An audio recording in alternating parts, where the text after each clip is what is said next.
So what is going on with our fertility? Let's talk more about pesticides, herbicides, and what we call hormone disruptors. So beyond dyes and glyphosate, many common pesticides and herbicides disrupt the body in ways that go beyond cancer risk. Several of these chemicals are known endocrine disruptors, meaning that they can interfere with our hormonal balance, affecting everything from the growth and development to our fertility. Atrazine is a widely used herbicide in the US, but it's banned in Europe due to its environmental and health impacts. Research from the University of California, Berkeley, has shown that atrazine exposure can cause changes in reproductive development, and in some cases, even gender changes in animals due to the hormonal interference. So let's question that for a second. Are we not seeing one of the highest ever rates of fertility that we have ever seen in this country? Yes, we are. Everybody knows somebody who's touched by a fertility issue. That never used to be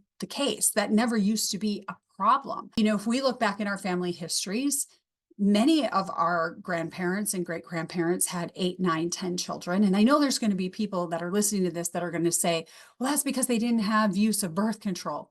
Yes, that's true. But they were also much more fertile than we are today. So what is going on with our fertility? There are a lot of things. I am not saying that it is just chemicals or just pesticides and herbicides. There's a whole host of things that are disrupting our fertility right now.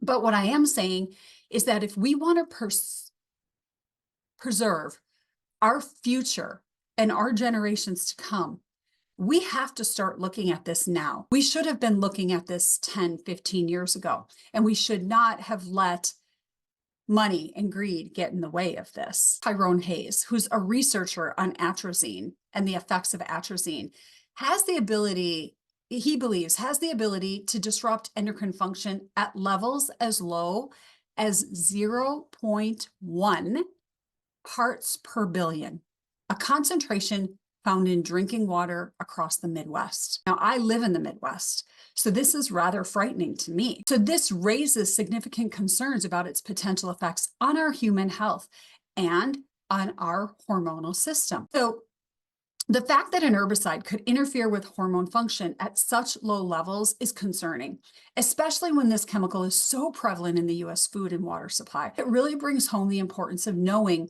what's in our food and in our water.